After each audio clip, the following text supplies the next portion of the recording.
सियासी उलटफेर के बीच एनसीपी के अजीत पवार गुट ने 5 जुलाई को एक बड़ी बैठक बुलाई है। ये बहुत बड़ी बैठक होगी, अजीत पवार के जरिए बुलाई गई है। बैठक में अजीत पवार के सभी समर्थक कार्यकर्ताओं नेताओं को बुलावा दिया गया है और इसी के साथ बैठक में आगे की रणनीति पर भी चर्चा की जाएगी। तो अजीत पवार ने ये बड़ी बैठक बुलाई है, इस चर्चा में क्या कुछ फैसले लिए जाते हैं, इस पर सबकी निगाहें टिकी हुई है क्योंकि तमाम अटकलें लगाई जा रही हैं। हालांकि 5 जुलाई को एक बड़ी बैठक बुलाई गई है। अजीत पवार समेत 9 विधायकों की बगावत के बाद एनसीपी में हड़कंप मचा हुआ है। जहां पर शरद पवार ने जनता के बीच जाकर फिर एनसीपी को मजबूत करने की बात कही, वहीं एकनाथ शिंदे ने महाराष्ट्र में ट्रिपल इंजन की सरकार की बात कही है।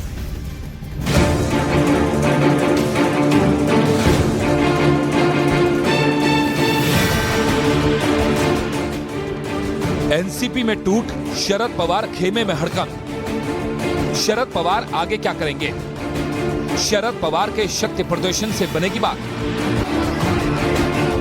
एनसीपी में 2 फाड़ के बाद सवाल है कि शरद पवार के पास पार्टी को बचाने के लिए क्या विकल्प हैं? क्या एनसीपी पूरी तरह से अजीत पवार की हो जाएगी या शरद पवार के शक्ति प्रदर्शन से एनसीपी का सियासी संकट खत्म हो जाएगा? पार्टी में टूट के बाद शरद पवार ने तो यहां तक कह दिया है कि पार्टी में विधायकों की टूट नहीं, चोरी नहीं, डकैती है। वैसे एनसीपी ने विधानसभा स्पीकर से 9 बागी विधायकों को अयोग्य ठहराने की मांग की है। डिस्क्वालिफिकेशन पिटीशन हमने भेजा है और व्हाट्सएप पे भी मैंने उनको कॉपी भेजी है डिस्क्वालिफिकेशन की। फिजिकली भी उनको डिस्क्वालिफिकेशन का हमारा पिटीशन फिजिकली भी पहुंचाने की व्यवस्था हमने अभी की है। इलेक्शन कमीशन ऑफ इंडिया को हमने लेटर लिखे ये कहा है कि हमारे इसमें 9 लोगों ने ऐसा किया है। एनसीपी नेता अजीत पवार की बगावत के बाद एनसीपी में सियासी भूचाल आ गया। अजीत पवार ने रविवार को कई विधायकों के साथ बगावत कर ली और एनडीए में शामिल हो गए। एनसीपी ने इसे बीजेपी की साजिश बताया और बीजेपी पर एनसीपी को तोड़ने का आरोप लगाया। पार्टी का विषय नहीं है, एक विचारसरणी का विषय है। बीजेपी का हर वक्त प्रयास यही होता है कि आगे जो कंपटीशन है वो कंपटीशन को कहीं ना कहीं तो खत्म करनी चाहिए। उधर खबर है कि अजीत पवार ने दावा कर दिया है कि उनके साथ एनसीपी के 40 विधायकों का समर्थन है, जबकि एनसीपी में बड़ी फूट से पार्टी में खलबली मच गई। उधर कानून के कई जानकार एनसीपी में पड़ी फूट को पिछले साल शिवसेना में जैसा हुआ उससे तुलना कर रहे हैं। शिवसेना के ज्यादातर विधायक एकनाथ शिंदे के साथ खड़े हो गए थे और देखते ही देखते महाराष्ट्र की उद्धव ठाकरे की सरकार गिर गई और शिवसेना पर पूरी तरह से एकनाथ शिंदे का कब्जा हो गया। हालांकि मामला अभी भी कोर्ट में लंबित है, जबकि अजीत पवार की बगावत के बाद एनसीपी की कार्यकारी अध्यक्ष सुप्रिया सुले ने तंज कसा है। अभी देखते, आज ही तो हुआ है भैया, बच्चा अभी तो पैदा हुआ है, कि थोड़ा सांस तो लेने दो, देखते आगे आगे क्या होता है। जबकि महाराष्ट्र की राजनीति को समझने वाले कई विश्लेषक दावा कर रहे हैं कि लोकसभा चुनाव से पहले बीजेपी ने बड़ा दांव खेल दिया है। पहले शिवसेना और अब एनसीपी में फूट का फायदा बीजेपी को हो सकता है। अजीत पवार महाराष्ट्र की सियासत पर अच्छी पकड़ रखते हैं, जबकि बीजेपी और एकनाथ शिंदे गुट मिलकर विपक्ष के लिए मुश्किल खड़ी कर सकते हैं।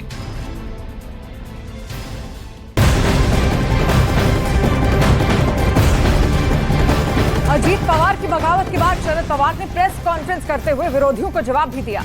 उन्होंने कहा कि मौजूदा हालातों से कार्यकर्ता घबराए नहीं, जिन लोगों ने बगावत की है उनको जल्द करारा जवाब मिलेगा।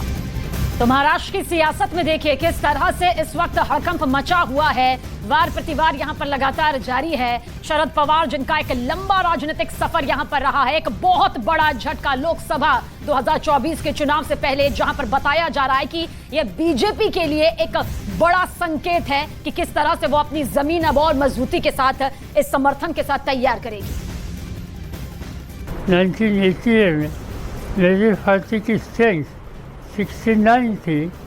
मैं कुछ काम के लिए विदेश गया 1 महीने के लिए और वापस आने के बाद बात छोड़कर बाकी सब लोग पार्टी छोड़कर गए थे। तो जो नेता 59 का नेता था वो 5 का नेता हो गया। इतनी मेरी हालत हुई थी, मगर मुझे कोई चिंता नहीं थी।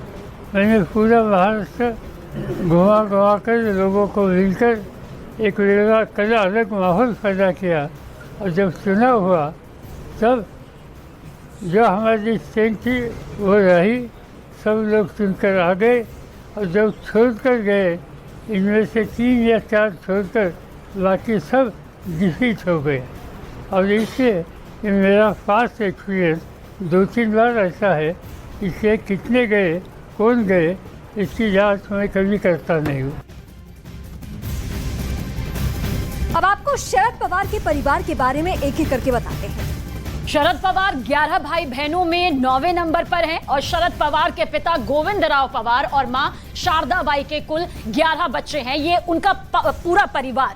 और वहीं अगर गोविंदराव पवार की बात की जाए, जो कि पिता हैं, वो अप्पा साहिब, उनके 2 बेटे हैं राजेंद्र और रणजीत, साथ साथ अनंत जो कि अप्पा साहिब के भाई हैं, अनंत राव, उनके 2 बच्चे हैं श्रीनिवास और विजय पाटिल। ये फैमिली ट्री इस वक्त हम दिखा रहे हैं क्योंकि ये चाचा भतीजे की जो लड़ाई है, इसमें कौन कौन किरदार, कौन कौन चेहरा प्रमुख बहुत है, वो हम बता रहे हैं। अब इसी फैमिली ट्री के जरिए हम आप पहुंचाते हैं आपको अजीत पवार तक, जिनकी वजह से पार्टी में बगावत, पार्टी में फूट। और शरद पवार के मामले में हम देखें तो इनकी इकलौती बेटी है सुप्रिया सुले, जो कि अभी जिम्मेदारी संभाल रही है पार्टी की। और देखिए मां उनकी शारदाबाई पवार, जिनके बारे में वो कई मौकों पर जिक्र भी करते हैं क्योंकि वो उन्हें एक मिसाल के तौर पर हमेशा से देखते रहे हैं। और वो जमाना था जब उन्होंने निकाय चुनाव तक लड़ा था सन 1938 में, इसलिए वो मानते हैं कि उनकी मां की ये ताकत है। 7वीं पास तक वो बताई जाती थी उस जमाने में। शरद पवार की बेटी का जिक्र करें तो सुप्रिया सुले हैं। हालांकि वो कह रही है कि अभी भी अजित पवार के लिए वो उनके भाई हैं, वही सम्मान रहेगा। लेकिन अब क्योंकि सियासी समीकरण बदल चुका है, मां शारदाबाई और गोविंदराव पवार, जिनकी 11 संतानें थी, जिनमें से 9वें नंबर पर शरद पवार थे, और कुछ इसी तरह से ये पूरा परिवार आगे बढ़ता रहा।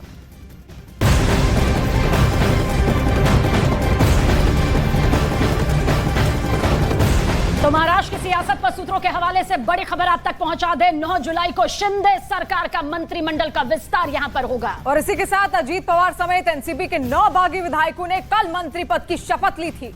अजीत पवार को कल डिप्टी सीएम बनाया गया था। ये इस वक्त हम बड़ी जानकारी आपको दे रहे हैं कि अभी क्या उठापटक है, कैसे मीटिंग दर मीटिंग की जा रही है। तो महाराष्ट्र की सियासत के 12 से 13 साल के पन्नों को पलटेंगे तो 5वीं बार वो डिप्टी सीएम बने हैं। ये कमान यहां पर आई है। हालांकि हर बार कुछ सियासी समीकरण अलग अलग दिखाई दिए हैं और एक बार फिर से अजीत पवार के चलते महाराष्ट्र की सियासत में बड़ा भूचाल। और अब आपको महाराष्ट्र का सियासी गणित हम समझाते हैं। महाराष्ट्र विधानसभा में कुल 288 सीट है, जबकि बहुमत का आंकड़ा, जिसे जादुई आंकड़ा कहते हैं, वो 145 का है। अब इस वक्त हम आपको बताएंगे कि किस पार्टी के पास फिलहाल क्या है। हालांकि बीजेपी इस वक्त विधानसभा में सबसे बड़ी पार्टी है अपने आंकड़े के हिसाब से, जो आंकड़ा है 105। देखिए बीजेपी के खाते में 105, अगर एनडीए प्लस का जिक्र करें तो 174। वहीं शिवसेना, जो कि शिंदे गुट का जिक्र कर रहे हैं, क्योंकि पिछली बार आपने देखा था कि शिवसेना में किस तरह से दो फाड़ आई, 40 सीटें। वहीं एनसीपी अजीत पवार गुट 9 सीटें, निर्दलीय यहां पर 20 के साथ में है। यानी कुल मिलाकर 174 सीटें इस वक्त एनडीए के पास है। और बीजेपी का आंकड़ा आप देख रहे हैं 105 उसके पास है। और इसके अलावा अगर आप देखें कुल सीट देखिए 288 है। महाविकास अघाड़ी के पास 112 सीटें हैं। एनसीपी का अगर बात की जाए तो जो कि शरद पवार का गुट है, उसके पास 45 है। शिवसेना जो उद्धव गुट है, उसके पास मात्र 14 सीटें हैं और कांग्रेस 44 और निर्दलीय के पास 9 सीट है। इसमें 2 महत्वपूर्ण पहलू जो है वो इस वक्त मैं आपको बताऊंगी। ये जो 45 का आंकड़ा है, दरअसल इसको लेकर दोनों तरफ से दावा ठोका जा रहा है। अजीत पवार कह रहे हैं कि 40 मेरे संपर्क में है, शरद पवार कह रहे हैं कि मेरे भी संपर्क में। अब ये कैसे पॉसिबल है कि दोनों की तरफ ये आंकड़ा है? अब ये दूसरी बड़ी बात, ये जो कांग्रेस पार्टी के पास 44 सीटें हैं, वो कह रहे हैं अब कि विपक्ष का जो चेहरा होगा वो हमारा होगा विधानसभा के अंदर सीटों के लिहाज से।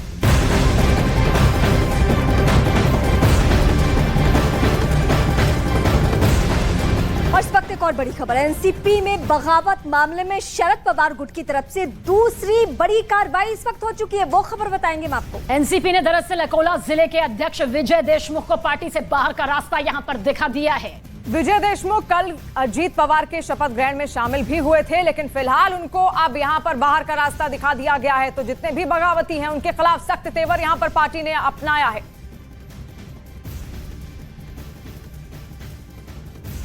महाराष्ट्र के बाद अगली बड़ी खबर बिहार से। बीजेपी का दावा है कि नीतीश कुमार की पार्टी में सब कुछ ठीक नहीं चल रहा और सांसद हो या फिर विधायक नीतीश से नाराज वो चल रहे हैं। तो ऐसे में बिहार में आगे क्या होने वाला है?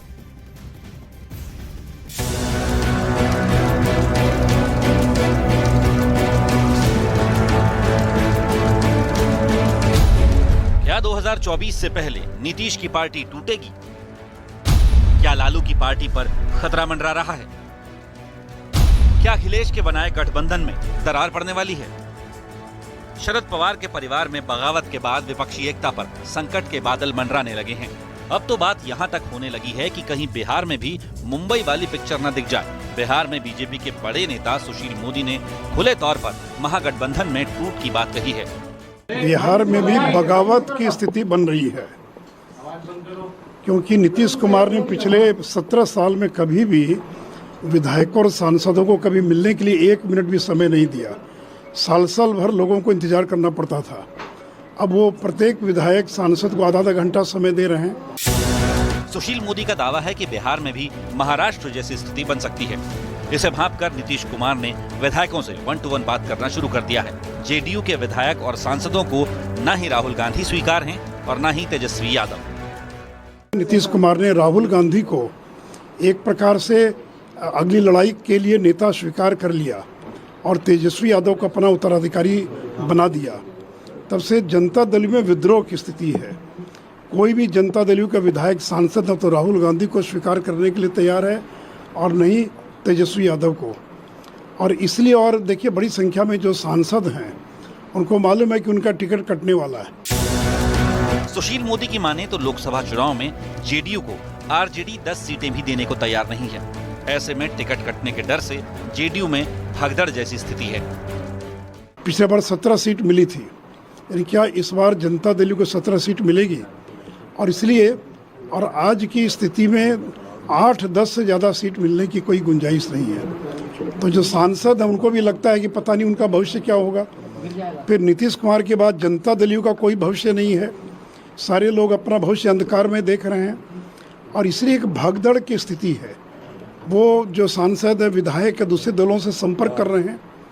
तो इसलिए हम लोगों ने कहा कि भगदड़ की स्थिति है और नीतीश कुमार अगर अपना ये निर्णय वापस लेते हैं कि उत्तराधिकारी तेजस्वी यादव नहीं होगा तो एक अलग बात है, नहीं तो पार्टी टूट की स्थिति है। सुशील मोदी की माने तो महाराष्ट्र से भी समर्थन मिला।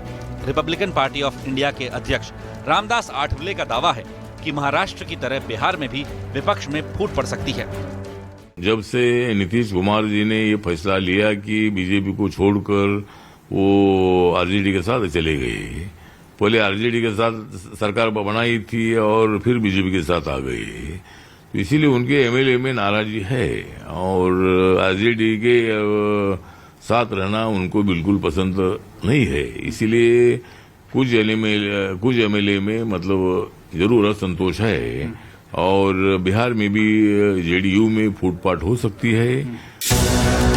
पटना से बड़ी खबर ये है कि सीएम नीतीश कुमार सांसदों से मिल रहे हैं, अपने विधायकों से फीडबैक ले रहे हैं। खबर आ रही है कि नीतीश की पार्टी में खलबली मची हुई है। खबरों के मुताबिक इस वक्त जेडीयू में नीतीश के अलावा और 2 नेता ललन सिंह और संजय झा की चल रही है। नीतीश खुद कुर्मी बिरादरी से आते हैं, लेकिन ललन सिंह भूमिहार और संजय झा ब्राह्मण हैं।